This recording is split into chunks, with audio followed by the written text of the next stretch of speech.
സംസ്ഥാന സർക്കാർ ഇപ്പോൾ 10 രൂപ വർദ്ധിപ്പിക്കുകയും ചെയ്തു. അത് അവൻ്റെ തന്തയ്ക്ക് കൊടുക്കണമെന്ന് ഞാൻ പറഞ്ഞു. പക്ഷേ ചിലപ്പോൾ ജോസ് കെ മാണിയോട് കൊഞ്ഞേണ്ട കാര്യങ്ങളാണ്. ജോസ് കെ മാണിയാർ അവൻ മാണിയുടെ രാഷ്ട്രീയത്തിൽ നിന്ന് അവനില്ല, അവൻ്റെ രാഷ്ട്രീയമായിട്ട് ബന്ധമുണ്ടോ? കേരള കോൺഗ്രസ് എന്ന് പറയുന്നത് പിരിച്ചു വിടണമെന്ന് ഞാൻ എത്ര കൊല്ലമായി പറയുന്നു. ഇതൊരു ജാരസന്തതിയല്ലേ കേരള കോൺഗ്രസ്. അത്ര വൃത്തികെട്ടവനാണ് ഈ മാണി കോൺഗ്രസും. ഈ കേരള കോൺഗ്രസിന് കുഴപ്പമൊന്നുമില്ല, ഇവരും കെട്ടവന്മാർ തന്നെയാണ്.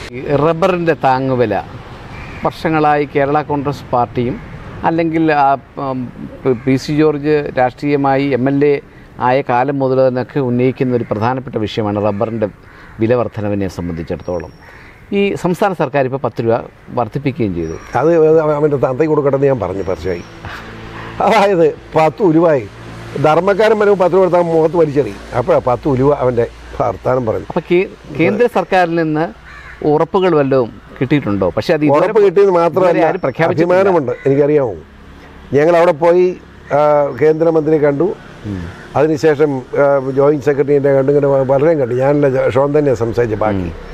അതിൻ്റെ അടിസ്ഥാനത്താണ് റബ്ബർ ബോർഡ് ചെയർമാൻ ഇവിടെ വീട്ടിൽ വന്നല്ലോ. ഇപ്പോൾ എന്താ ഈ റബ്ബർ ബോർഡിൻ്റെ കേരളത്തിൽ നിന്നുള്ള റബ്ബർ ബോർഡെ തീർത്ത് വെച്ചിരിക്കുകയാണ്. ഈ നമ്മുടെ ഈ താലൂക്ക് ലെവലിലുള്ള ഓഫീസുകളിലൊന്നും പെടൊക്കെ ഉണ്ടായിരുന്നു, എല്ലാം നിർത്തിപ്പോയായിരുന്നു സ്റ്റാഫില്ലാതെ. 420 പേരെ ഞാൻ തിരുവനന്തപുരത്ത് ഡൽഹി ഇരിക്കുമ്പോൾ തന്നെ ആ ഫയൽ വരുത്തി ഓർഡർ ഇട്ട് കൊടുത്തു. മുഴുവൻ പേരെ നിയമിച്ചുകൊണ്ടിരിക്കുക. ഇപ്പം തീരും, 400 പേര് നിയമിക്കപ്പെടും. അതുപോലെ തന്നെ നമ്മുടെ ആവർത്തന കൃഷിക്ക് നമുക്ക് കാശില്ല, അങ്ങോട്ടുണ്ട്. ആസാം കഴിഞ്ഞാൽ ഇവിടെ ഇല്ലായിരുന്നു. അത് 40,000 രൂപയായിട്ട് ഉയർത്തി നമുക്ക് കൊടുക്കാൻ ഓർഡറായിട്ട്. 40,000 രൂപയായിട്ട് ഒരു ഹെക്ടറിന്, മനസ്സിലായില്ലേ, ആവർത്തന കൃഷിക്ക്. അപ്പോൾ ആ നിലയിൽ അതുതന്നെയല്ല, ഒരാഴ്ചക്കകം റബ്ബറിന് 200 രൂപ ആകാൻ കഴിയുമെന്നാണ് ഞാൻ പ്രതീക്ഷിക്കുന്നത്. അങ്ങനെ ഇന്ത്യൻ പ്രധാനമന്ത്രി തന്നെ പരസ്യമായി റബ്ബർ കർഷകരുടെ ബുദ്ധിമുട്ടുകളെ പറ്റി സംസാരിച്ചല്ലോ. അപ്പോൾ അത് ഇടപെട്ടെന്നർത്ഥം. തീർച്ചയായും ഈ ഗവൺമെൻറ്റും നീതി ഞാൻ പ്രതീക്ഷിച്ചുകൊണ്ട് റബ്ബർ കർഷകരുടെ വേദനയ്ക്ക് പരിഹാരം ഉണ്ടാക്കാൻ കഴിയും തന്നെയാണ് ഞാൻ വിശ്വസിക്കുന്നത്.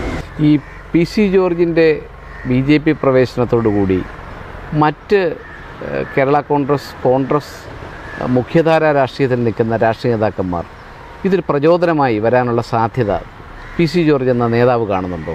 ഞാനൊരു കാര്യം പറയാം. കേരള കോൺഗ്രസ് എന്ന് പറയുന്നത് പിരിച്ചു വിടണമെന്ന് ഞാൻ എത്ര കൊല്ലമായി പറയുന്നു.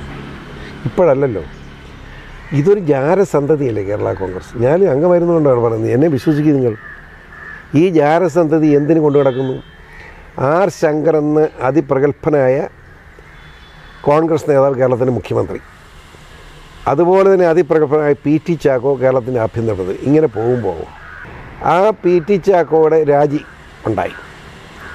സ്വാഭാവിക PT ചാക്കോ രാജിവെച്ച് ആരും രാജി സ്വയം വെക്കേണ്ടി വന്നു. അത് പുള്ളിയുടെ ചെറിയ തെറ്റാണ്. ഇപ്പോഴത്തെ രാഷ്ട്രീയക്കാർ അത് തെറ്റല്ല, പക്ഷേ അന്ന് അത് തെറ്റാണ്. ചാക്കോ രാജിവെച്ചപ്പം ശങ്കറിന് എന്നാ ചെയ്യാൻ പറ്റുന്നത്? അതിപ്രഗത്ഭനായ മറ്റൊരാളെ മന്ത്രിയാക്കുക എന്നുള്ളതിൽ ചെയ്യാൻ പറ്റും. ശങ്കർ ഏറ്റവും മാന്യത കാണിച്ച് എന്നെ കാണിച്ച് അന്ന് നിയമസഭയ്ക്കകത്ത് ഏറ്റവും വലിയ നിയമം വിദഗ്ധനായിട്ടുള്ള ഒരു MLA ഉണ്ട്, തൊമ്മൻ. അങ്ങനെ TA തൊമ്മനെ പിടിച്ച് മന്ത്രിയാക്കി. PT ചാക്കോയ്ക്ക് പറയും TA തൊമ്മനെ മന്ത്രിയാക്കിയത് പ്രതിഷേധിച്ച് KM ജോർജ് കാണിച്ച കാലുവാരിത്തരമാണ് കേരള കോൺഗ്രസ് ജന്മം. മന്നത്തപ്പനെ തെറ്റിദ്ധരിപ്പിച്ച് മന്നത്തപ്പൻ ഇട്ടേച്ച് പോയല്ലോ 3-ാം മാസം. ഞാൻ ചോദിച്ചേ, ചാക്കോയ്ക്ക് പകരം നമ്മുടെ TA തൊമ്മൻ വന്നപ്പം കേരള കോൺഗ്രസ് ഉണ്ടായി. അപ്പോൾ KM ജോർജ് വന്നെങ്കിൽ കേരള കോൺഗ്രസ് ഉണ്ടാകുകയല്ലോ. ജാരസന്തതിയാണ് ഇത്.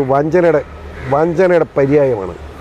KM മാണിയൊന്നും ആദ്യം കൂടിയില്ല, മാണി അവസാനമാണ് കൂടിയത്. ഇലക്ഷൻ വന്നപ്പോൾ 65 ജയിക്കാൻ വേണ്ടി മാണി കൂടിയത്, അല്ല മാണി കൂടുതല. മാണി കോൺഗ്രസ് തന്നെ നിന്നയാളാണ്. അങ്ങനെ ഒരു ജാരസന്തതിയാണ് കേരള കോൺഗ്രസ്. ഇത് പിരിച്ചുവിടണം. ഇത് ജോസഫ് 69-ലാണ് കേരള കോൺഗ്രസ് ചേർന്നത്. ജോസഫ് അല്ലെ കേരള കോൺഗ്രസ്സുകാരനല്ല, അയാൾ സ്വതന്ത്ര പാർട്ടി കൊണ്ട് നടന്നവനാണ്.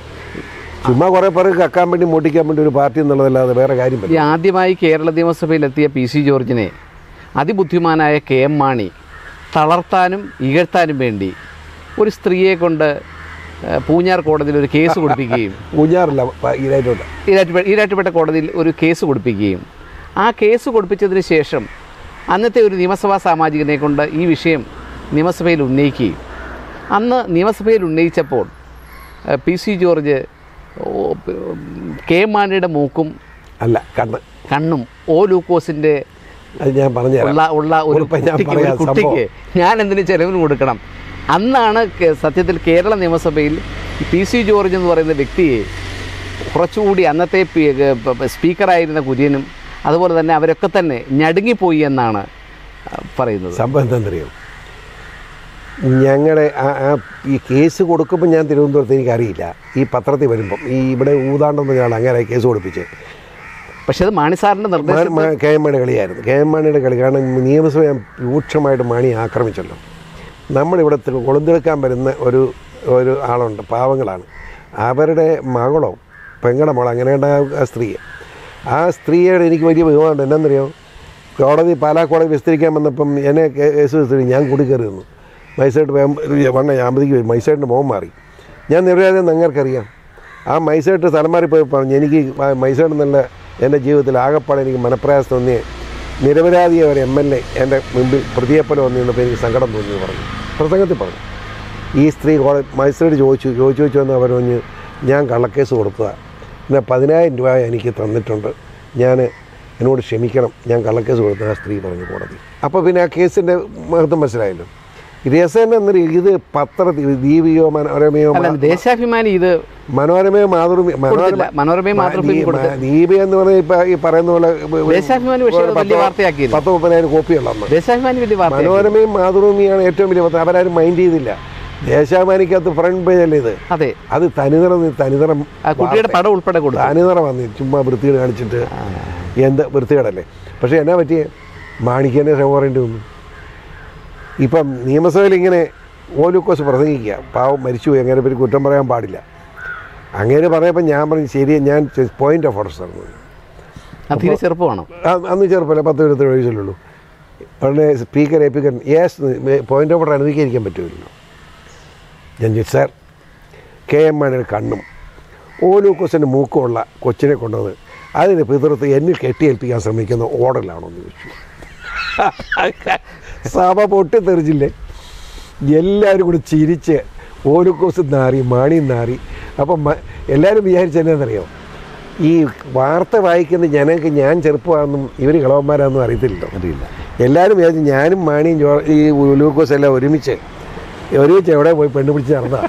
അത് ഉണ്ടായ കേസ്. എന്താ പല മലബാറിലൊക്കെ ചെന്നപ്പോൾ ജോറി ഇത്രയും പ്രായമുള്ളൂ. ഞാൻ ഓർത്ത KM മാണി ഞാനൊക്കെ ഒരു പ്രായമാണെന്നാണ് മനുഷ്യൻ വിചാരിച്ചു. ഞാൻ പറഞ്ഞ അല്ല പന്നെന്ന് പറഞ്ഞു. എന്ന് ഏതായാലും അതോടുകൂടി ആ കേസ് തീർന്നു പോയി. പക്ഷേ രസം എന്താണെന്ന് ഒന്ന് പറയാം, ഈ MV രാഘവൻ ഇപ്പോഴും ആ നല്ല മനുഷ്യനെ മറക്കാൻ MV രാഘവൻ സീരി ഹാജിയൊക്കെ ഉണ്ട്, എല്ലാവരും ഉണ്ട്. MV രാഘവൻ വന്നുവെച്ചാൽ എന്നോട് പറഞ്ഞു, എടേ ആ പെണ്ണിൻ്റെ പടം ഇപ്പോൾ ഇതെല്ലാവരും ഇതേ ഉണ്ടോന്ന്, എനിക്ക് പണം തന്നാന്ന് ഊതാണ്ട എന്ന് ഞാൻ തോപ്പിച്ചവൻ. ഉടനെ സ്പീക്കർ അപ്പം അതിങ്ങനെ വെച്ചപ്പോൾ തോമസ് ജോസഫ് എന്ന് പറഞ്ഞ MLA ഉണ്ട്, കട്ടപ്പനക്കാരൻ. അയാൾ സഭയിലേറ്റ് എൻ്റെ അടുത്തിരിക്കുക MV രാഘവനെ, സാർ സഭയിൽ ഫോട്ടോ പ്രദർശിപ്പിക്കുന്നു, ഓർഡറാണോ മേശപ്പുറത്ത് വെക്കണമെന്ന്. അപ്പം ഫോട്ടോ ഇങ്ങനെ ഇരിക്കല്ലേ, താഴോട്ടിട്ടു. എൻ്റെ ഇല്ലെന്ന് പറഞ്ഞു. MV രാഘവൻ കാണിച്ചു. നോ എന്ന് പറഞ്ഞ് സ്പീക്കർ തള്ളി ഇല്ലെങ്കിൽ ആ പടം കൂടെ സഭ റെക്കോർഡിലായിരുന്നു. അത്ര വൃത്തികെട്ടവനാണ് ഈ മാണി കോക്കറും. ഈ കേരള കോൺഗ്രസിന് കുഴപ്പമൊന്നുമില്ല, ഇവരും കെട്ടവന്മാർ തന്നെയാണ്. പക്ഷേ കേട്ടോ, ഇത് കഴിഞ്ഞ് ഞാനിവിടെ ഒന്ന് ഒറ്റ മീറ്റിംഗ് പറഞ്ഞു ഞാനത്, അതോടുകൂടി അത് തീർന്നു പോയി. എനിക്കൊരു കുഴപ്പമുണ്ടായില്ല. പക്ഷേ വേറൊരു കാര്യമുണ്ട്, ആ കേസിൻ്റെ വിധി വരുന്നിടം വരെ ഞാൻ PC അറിയില്ല, ചിലപ്പം കാണുമായിരിക്കും എന്ന് വിചാരിച്ച് ഒത്തിരി പേരുണ്ട്. പലപ്പോഴും ചിലപ്പോൾ ജോസ് കെ മാണിയോട് ആ കൊഞ്ഞാണ്ട കാര്യങ്ങളാണ്. ജോസ് കെ മാണിയാർ അവൻ ചുമ്മാ പലകൂടി അവൻ നമ്മുടെ ഈ ജോസ് കെ മാണിയുടെ കടുത്ത വിമർശകനാണ്. ജോസ് കെ മാണി വിമർശിക്കല്ല, അയാൾ ബാംഗ്ലൂർ എങ്ങാണ്ട് പഠിച്ചുകൊണ്ടിരിക്കുക ചെറുക്കൻ. അവൻ മാണിയുടെ രാഷ്ട്രീയത്തിലൊന്നും അവനില്ല, അവൻ്റെ രാഷ്ട്രീയമായിട്ട് വല്ല ബന്ധമുണ്ടോ? അവനെ ഈ ഞാൻ ഇന്നാൾ പാർലമെൻറ്റിൽ നിന്നപ്പം പാലായി ഞാൻ പ്രസംഗിച്ചു. ഇവിടെ ഞാൻ ഇറക്കി വിടാം ജോസ് കാണി, ഇവിടെ നടന്ന് വീട്ടിൽ പോയാൽ മതി, നിന്നെ ജയിപ്പിക്കാമെന്ന് ഞാൻ പറഞ്ഞു. ധൈര്യമില്ല, കാറം ഇറങ്ങുമോ? ചുമ്മാ അവനൊരു രാഷ്ട്രീയക്കാരനാണ്. അവനെയൊക്കെ പുറകെ കിടക്കുന്ന കേരള കോൺഗ്രസ്, അത് തന്നെ ഒരു കേരള കോൺഗ്രസ് ഗുണമില്ലെന്ന് ഞാൻ പറഞ്ഞു, കള്ളന്മാരുടെ പാർട്ടി. മാണി അതുകൂടെ പറയട്ടെ, മാണി സാറ് കാശ് മേടിക്കുന്നുള്ള ഒരു വലിയ ഫയലാണ്. വേണേ 2 കോടി 1 കോടി കിട്ടുമെങ്കിലും ചെന്ന് ഒരു 10,000 രൂപ മാണി സാറേ ഇതുണ്ടല്ലോ എന്ന് പുള്ളി ഒപ്പിട്ട് കൊടുക്കും. അങ്ങനെ ഒരു നല്ല മനസ്സായിരുന്നു അങ്ങനെ. ഇവൻ വന്നപ്പോൾ ശേഷം എന്താണെന്നറിയോ, 15% കമ്മീഷനായി. അതല്ലേ നീ മാണി സാറിൻ്റെ വീട്ടിൽ പോയി ഞാൻ തന്തയ്ക്ക് വിളിച്ചത്. മര്യാദയാണ് ഈ കാണിക്കുന്നത് ഞാൻ ചോദിച്ചല്ലോ. ഇതുപോലെ കൈക്കൂലി മേടിച്ചാൽ സമ്മതിക്കാമെന്ന് പറഞ്ഞു.